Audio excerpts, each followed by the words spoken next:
Hello, everyone. My name is Mette Huberman, and I would like to say a few words about my father, Søren Christensen, who passed away about a year ago. Earlier this year, I came across this wonderful picture on the website of the Copenhagen Business School, and I just learned from Jesper that he has shared it widely already, so it's not a surprise. But I really like it very much, in particular because it's very appropriate for this event, obviously, since it was taken for the inauguration in March of 1989. And I particularly like it because it really shows my father in his element. So first of all, it shows my father and Jim March welcoming the Danish Crown Prince to the inauguration at Stanford. And it's captured so well my father in that moment, his relationship to Jim, his pride in Scancor, and then also his idea of inviting the Crown Prince for the inauguration, because the Crown Prince happened to be in Napa Valley studying wine during that time. So we thought, why don't we just invite him to the inauguration of Scancor? And only my father could think like that, I think.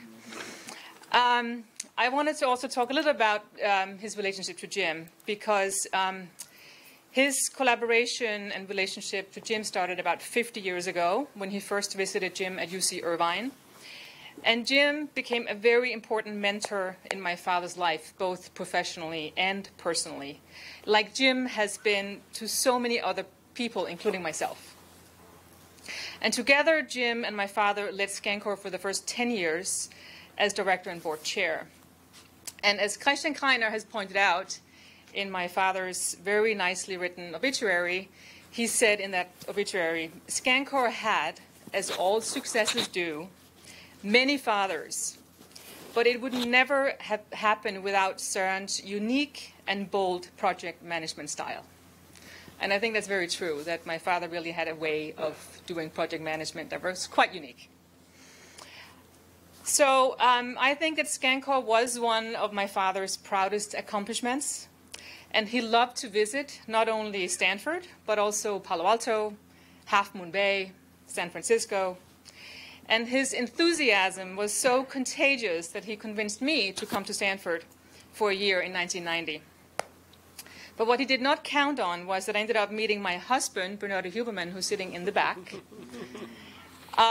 during that year, and then I never returned to Denmark. So I'm still here, more than 25 years later. Apart from visiting Scancor and the Bay Area, my father also loved going to conferences in the US. And it is in that spirit that Bernardo and I have decided to give a donation for a postdoctoral travel scholarship for Scancor postdocs in my father's name.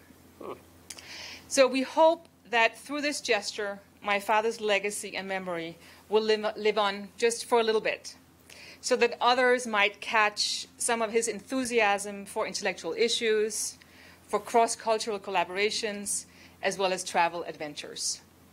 So thank you very much.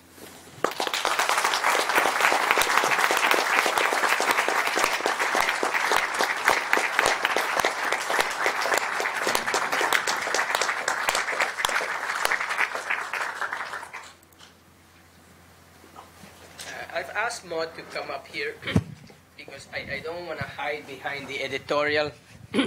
I've asked Maud to stand here next to me because I'm going to use the word we, and it's not the editorial we, it's not the royal we, it's the authentic we. So we would like to thank all of you for having come here. If you throw a party and no one comes, there is no party. That's not a philosophical issue, that's a straightforward issue. And in that regard, we are all realists. So I really appreciate you taking the time, the energy to come here. I also appreciate the deep engagement and the civility with which we have interacted with one another. Civility is a quality in low supply these days, so I genuinely appreciate it. It's been really great. One of you asked me why I agreed to do this, and now I use the word I. And I agreed to do this for a very simple reason. I thought this was an innovation that was worth keeping. And Dick was quite right in pointing out that, most innovations fail. And this has been around for 30 years, much longer in terms of the relationships between people like Søren and Jim. And that's the straightforward reason why I said yes. I thought it was worth keeping, and I'm hoping it will continue and flourish. And 10, 20 years from now, somebody else will be standing here talking to a completely different set of people. Well, some of you will be around, and that we will continue to have this kind of celebration. So I would also like to take this occasion to thank all of those who have been helping here as volunteers. These are ScanCorp graduates and current ScanCorp people. Thank you very much. Lastly,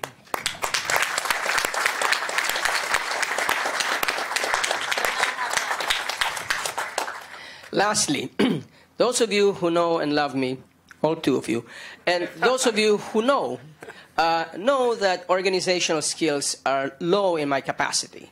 I can entertain an audience of all kinds of people, but managing things is not what I do best. So if this has gone fairly flawless, if you've had a good time, if the sandwiches have been there on time, if everything has worked like clockwork, there's one and only one person responsible for that, and that is Maud Engstrom.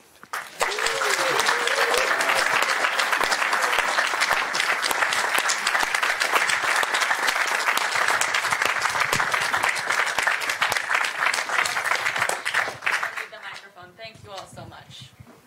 I hope you enjoyed yourselves. Go ye forth and do no harm. There's so much food. Please, if you want food and to chat. Thank you for your comments. I mean, because you really read the paper. I did You can't have gone through that. I'll tell you what I think about, and I think the point about embeddedness is something I think about. I was thinking about the different